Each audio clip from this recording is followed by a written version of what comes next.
The What is the goalkeeper doing? That is some top... Are you sure you're in Syria, mate? Don't wait for me, 'cause I keep breathing fire. I won't wait for you, 'cause you keep telling lies. I keep going high, she keeps going low. At the end of the day, she's gone. But you don't wait for me, 'cause I keep breathing fire. And you keep telling Hi lies. guys, and welcome back to another episode of Outcasts to Icons. If you're still enjoying the series, drop a like. That would be most delightful. So, I thought we'd start today on the page of Mihailo Vilavoyev, just because he's a lovely, lovely man. I don't remember having the injury-prone con on him before. I've noticed that now. It feels like the scouts or the assistants or the coaches are just getting a little bit more information. Quarto also a bit injury-prone too, which is frustrating. But it's one of those things that you cannot legislate for if you can't see it when... in the scouting report, and you can't see it when they join. Now, maybe it was there when he joined, but I don't think it was. But it is what it is. As a result, Quarto is going to be missing for another week, unfortunately. I feel like if we could get him consistently playing, I'm going to have a look at his sort of his individual training as far as his rest and stuff like that to make sure that we can get the most out of him. We may just have to like nurse him and put him in bubble wrap a little bit, because when he plays, he's phenomenal. But as a result of these things, Milivojev, because of his boundless energy and his wonderful jumping reach, has got several bruises on his head because he just cannot stop jumping about. And as a result of the low ceilings at the Sassuolo training area, he has just been banging his head constantly. In addition to that, Dinko Pavlich, of course, brought his lawnmower, his ride-on lawnmower, no doubt, that he bought over in Zagreb, brought him with him, and is now sort of getting into the same fight with the groundsman at Sassuolo. But they're not taking any of that. This is serious business now, Dinko. Tell you what, go round to your neighbours, ask them. There's probably old people nearby. They want their lawns mowed. He can do something, because he ain't going to be playing today because he's suspended, so he can mow all the lawns that he wants. In addition, Rogerinho has been called up for the Pan American Games. Not a competition I'm super familiar with. Point is, he's going to be missing today as well. Now, we have an international break properly after this game anyway, so that should give us 2 weeks. Hopefully, he can come back from that at some point. So, yeah, we're going to be without quite a few players for today's game, and it feels like it's going to be a Corbo and Uriarte partnership for today. And obviously, one of the things I want is like a nice, solid centre-back pairing that are consistent, but at the moment, we just haven't really had that. But I suppose if there's any game... it's Juventus, it's a free hit. We just have to see what we're going to do, really. It's a case of we're just going to go out there. I am going to try to be a bit more conservative tactically today. We're going to do like a next match only version for today, where we just drop the press back a little bit, maybe make the attacking fullback on the left-hand side a supporting fullback, just to not get us potentially caught up the pitch quite as much, perhaps. It's going to require a lot of switches, as you can see, because no Rogerinho, no Pavlich, no Quarto. So, yeah. Switches made. Let's see. Oh, God, it looks so much more like the team from last season, doesn't it? Christ. Uriarte and Corbo is fine. Cabrera and Emerson, that's what it is. Caicedo will probably come in for Pav. That's not a problem. I still don't want to put Flans in there, though. You know what? Maybe we should try Flans today. Give him a chance over someone like Renato Sanchez, who is, interestingly, sort of lacking fitness. He's never got injured, so that's kind of weird that he's even requiring a fitness test. Renato, what's going on, bud? Dinko's run him over with a lawnmower, I bet. But yeah, I'm going to do next match only as well. And we're going to make Cabrera a supporting fullback for this one. And we're just going to drop that pressure down. Now, weirdly, we still had it set to more urgent before, but not increasingly urgent. And I'm tempted to maybe just go down to like slightly more urgent and just try to hold our shape a little bit more, perhaps, against Juve today. They've got a hell of a team. They've got Juninho. I mean, this is what we're talking about. This is the kind of things we're up against here. Right, it's free hit o'clock. Let's see what time we land on. Much like in the last few games, I've just been wanting to see slightly improvements. Now, we didn't actually get a chance to play against Juventus, well, after we joined, so we have no reference point for how our team would play against them, really. And of course, the Inter game that we played was actually away from home in that point, but they still lost 3-1 in the home game last time around, but that was with a slightly different team. So, still, if we could, I mean, the lowest we could fall would be 9th, and then we have a nice little run of games that hopefully we can pick up some more points in. So I'm still pretty convinced that we can do well. Caicedo is not going to be able to do the job of Dinko Pavlich. Hello, chance for a set piece though. These could be opportunities for us, and it's flicked onto goal, and what a save from Vujovic, who apparently felt like doing some acrobatics as well on top of that. That was an insanely good stop from the goalkeeper, but those are the sort of Caicedo has somehow already got booked. Now, there is going to be an element of we are going to concede a bit more possession in today's game just because we're not pressing quite so intently. But in theory, it should allow us to hold our shape and not get dragged out of position quite as easily. And good tackling. Oh, no! Uriarte's kept it in. Gavi. That's a good effort. Oh, what a strike. Lucas Galina, 1-0 Juve. And we've actually defended fairly solidly in this game, and it's just an absolutely brilliant strike that's broken the deadlock. And that sometimes, I suppose, is the difference between the very top teams and those teams in that sort of second or third tier of the league, so to speak. Like, we're actually pretty well set here. not in a huge amount of danger, and it's just a rocket from Galina. Insane strike. Juventus do look like the best team in the league at the moment. They're very clearly winning everything. Oh, come on. 2-0 to Juve, and it's a Moscatelli own goal that he could do nothing about. Yeah, this is classic last season Sassuolo, really. It just, like, it's a good header. Cleared, and, it's just a bit bad fortune in fairness, really. But I think that was Emerson. I don't know who that was off the line, but they didn't clear it. They just sort of hit it. Oh, cleared off the line brilliantly.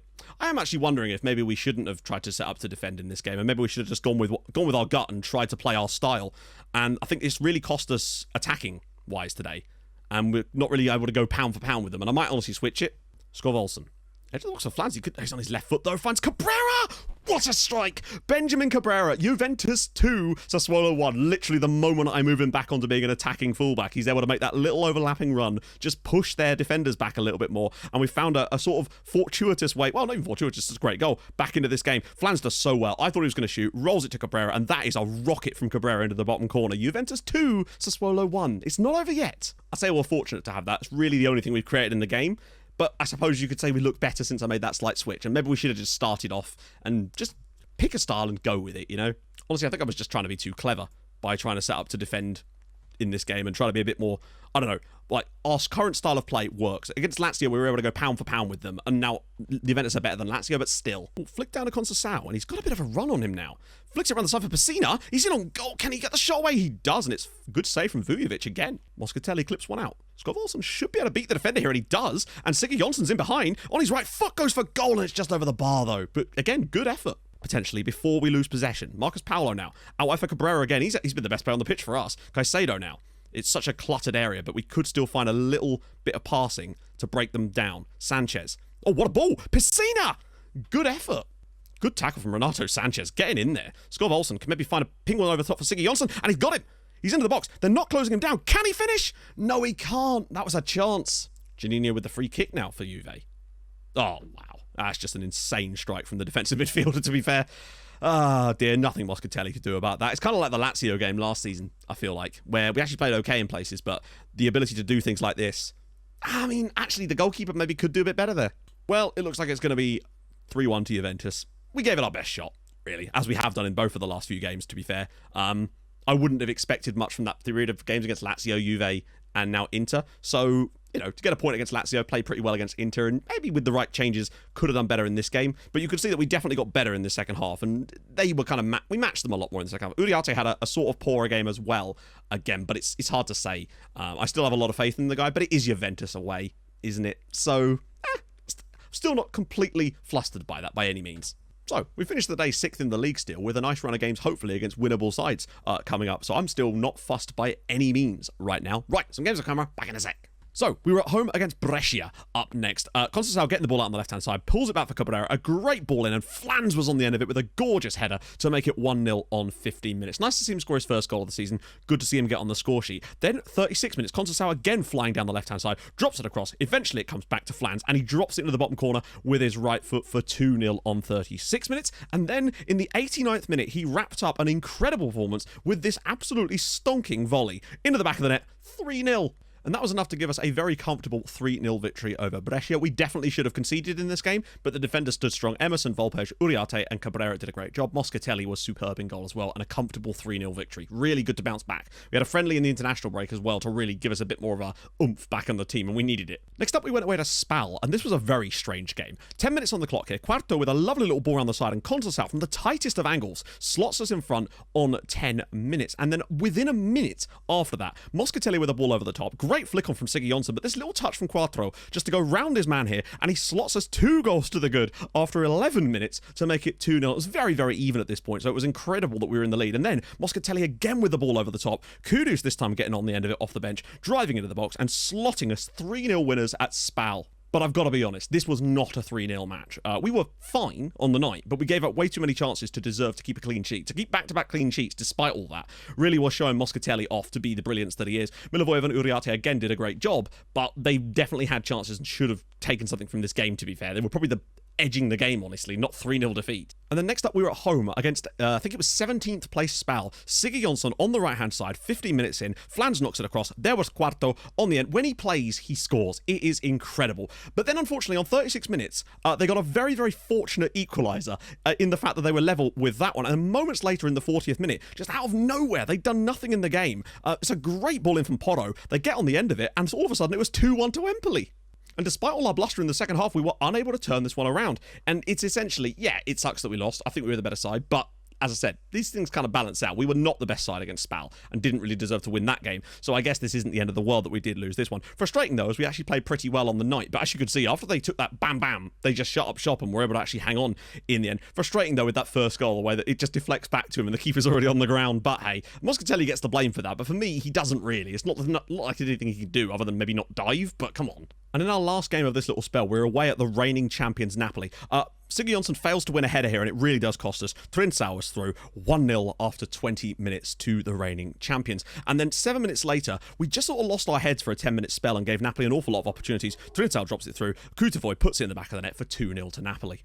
And in the end, it's one of these things where we started off quite poorly in this game. I did go to our normal style. I switched it midway through to start playing a bit more through the middle, and you can see the result of that. And I think against bigger sides that like to play that 4-2-3-1, going through the centre against them, regardless of the fact that we've got wingers, really does seem to make a difference. And honestly, I think we can count ourselves a bit unlucky not to take anything from this game in the end. But when you're already 2-0 down, it was just going to be a massive uphill struggle. Some big chances were missed in this one, unfortunately. But, you know, still, positive signs. The fact that we were matching a team like Napoli, who were champions last year, away from home. We're definitely building something good, even if some of the results have gone a bit funky lately. And all that leaves us 7th in the league, 17 points on the board, 4 defeats in our last 6, but we have also played Inter, Lazio, Juventus, Napoli in that period. And I don't think we've really been outclassed entirely by anyone really, except for Juventus, to be honest. And I think there's definitely good signs here. I think with a couple more players that are either improving or a couple of people that come in or just having the right bodies, I think this team could definitely improve over the next couple of seasons. And that's why I like to go for the younger players too, just because it means that they can develop with you as well, rather than having to constantly bring in new personnel. And it's sort of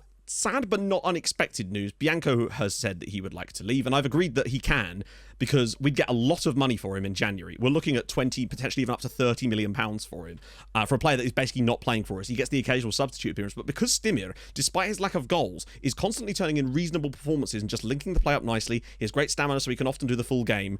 There's just no need for him yet. Particularly, there's a French striker who at Stade Brestois, who have had my arm for a while, called Maxime Lebert, and his contract expires at the end of the season. He's 18.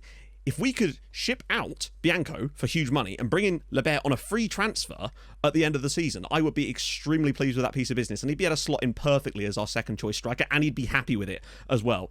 Also, sadly, Caicedo has kind of come to the same conclusion now because he's been pushed down the pecking order. So I think there's a real opportunity, and we haven't used him all that much this season anyway. So I feel like there's a good opportunity for us to really rake some good cash in January with those two potentially, offset any FFP problems, and set ourselves up nicely for the future. And it would give us enough money to play around with in the summer to strengthen in the areas we need to, because I do think there are still some areas that could do. I think the fullbacks are still a bit of a weakness in this team, particularly the depth there. Key thing for me is just not seeing us play poorly. That's really it. We obviously have a friendly in between, so it's a completely rotated squad.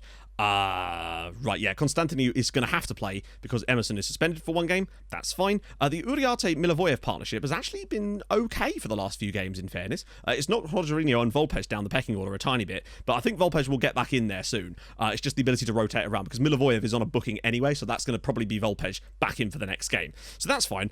Quarto, when he plays, he scores 5 goals this season from that spot too. Just the one for Sigurjonsson, but he's still not turning in horrendous performances. He's just missing a few chances, really. He should probably have like 4 goals by now, but he doesn't. I have faith in him, and I'm sure the goals will come in time. That's all I can say about him. We know he can do it. He just has to sort himself out in his head a little bit, I think. As for the bench, Renato Sanchez definitely needs to be on the bench. I think Pessina as well, honestly. They're stacking the bench in weird places despite having 12 options, and I really do want those guys involved. I feel a bit sorry for Kudus, but his form was starting to struggle a little bit, whereas Flans has come in and done a pretty solid job. He actually won Player of the Month for Serie A because he got those 3 goals, but he also got assists. He's got 2 assists this season in that period too. He's looking solid. Skov Olsen is the biggest worry for me right now. He's the one player that's just not quite clicking currently, but I'm going to give him a chance still, because really, other than Lombardo, we don't have anyone else in that position currently, other than maybe Conceição out to the wide right and then play Marcos Paulo here. But we'll see, because we've played pretty well in virtually every game we've played this season. bar the Juventus one. And even then we had our moments. And against Inter, obviously, yes, but we still looked okay in that one. So I'm certainly not worried.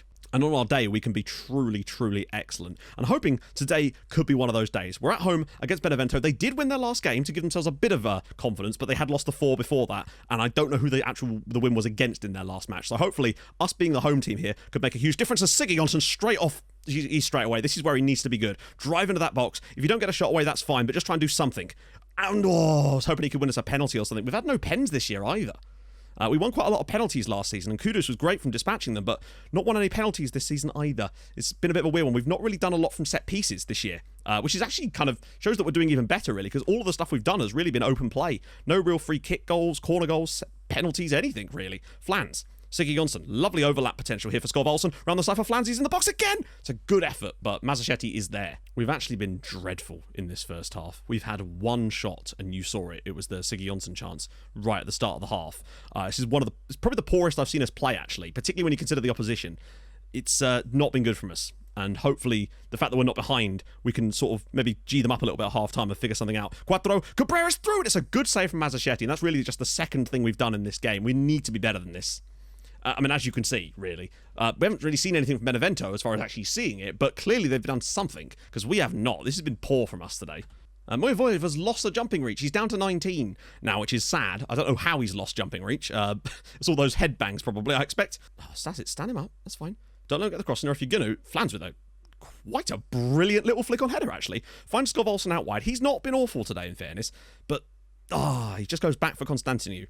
But we found Pavlich now with space in the midfield. He's got bodies where he wants them, really. That's a nice pass for Cabrera. Cuts out a man, and it's going to come to Conceição, who will keep this in.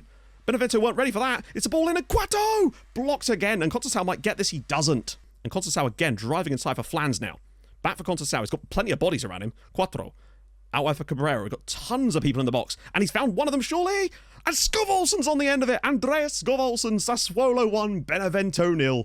That was, This is squeaky bum time. I was worried in the first half for us, but I think just switching to go through the middle against the 4-2-3-1s, it's weird. Like, if I was to start, I felt like last year when we tried to start like that against those shapes, it just didn't really work for us. Feels like when you switch mid-game, it throws people off. And Skov, lovely header from him. Nice to see him contribute. I'm glad we've kept the faith. 1-0 Sass. That's huge. SecondYellowCard is having a rare, genuinely quite poor performance today, and I'm thinking this is the sort of game where getting Bianco on for 20 minutes towards the end might not be the worst idea in the world, just to see what he can do when he's played there. I know he scored some goals last season, but he's really not shone much off the bench. Not that he's had much of a chance to. Cabrera's ball in again, and the goalkeeper's missed it! And Skov got his second goal of the night. Well, if you'd have picked a star player for today's game, I would not have picked Andreas Skov, but he's popped up with the 2 goals, which will hopefully deliver us a victory out of a bit of nothing, really. We've not been good today, but I guess this is kind of like what I was saying against Juventus. Just having that little bit of extra quality in certain areas. The goalkeeper's made a huge error there, but he's in the position to take advantage of it, and that's all that really matters to me. Right, let's make some subs now, I think. Hopefully now we can just sort of see this game out. The 2-goal lead makes a hell of a difference. If it was a 1-goal, oh god, it might be about to be a 1-goal lead, because we've just made a classic error there.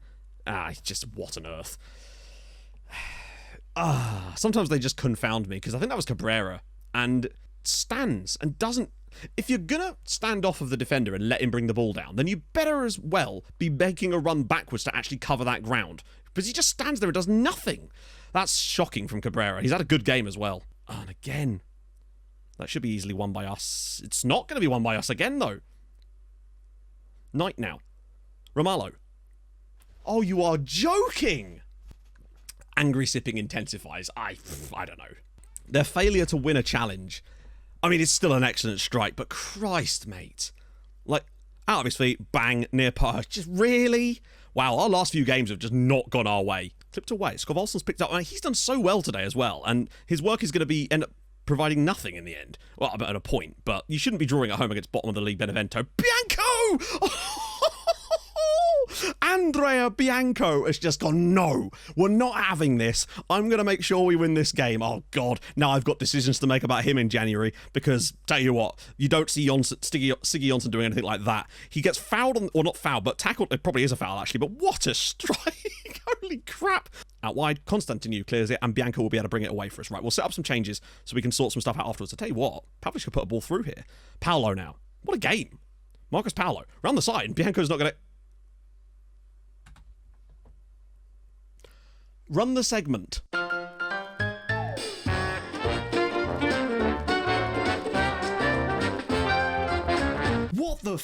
was that? I just don't know. Sassuolo 4, Benevento 2, Marcus Paolo off the... What is this game? It was 0-0 at half-time. I'm amazed. I just don't know what's going on in this match. Paolo just drives towards the goal, plays a relatively tame pass through, and then... What is the goalkeeper doing?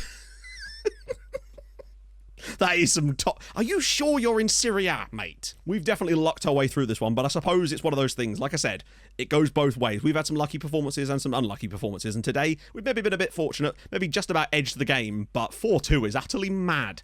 In fact, honestly, that could have easily been a draw. What a weird game that was. First goal was in the 51st minute. I'll be honest, friends, I'm shooketh. We're up to 5th with that victory and only a point behind Napoli, the reigning champions, with a better goal difference as well.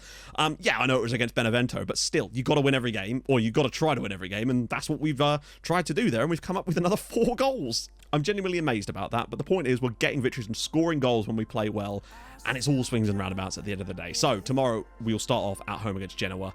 I feel like playing the second game against Roma. I will not be wearing the Roma shirt, obviously. Would probably be the sensible decision in there as we sort of barrel towards January. No winter break, interestingly, in Italy. Did not know that. Or is there anything? I don't think there is, actually. Maybe a tiny one around Christmas, but tiny break, 2 weeks. Anyway, if you've enjoyed this, it's been quite a long one, I feel like. Drop a like on the video. That'd be tremendous. If you're new to the channel, subscribe. That'd be gorgeous too. I stream on Twitch Tuesdays, Thursdays, Saturdays. So go follow there too, and I'll see you guys tomorrow for more madness as Sassuolo. It's been a weird season. I'll see you guys soon. Thank you so much for watching. Hold your gun. Capybara. Bye-bye.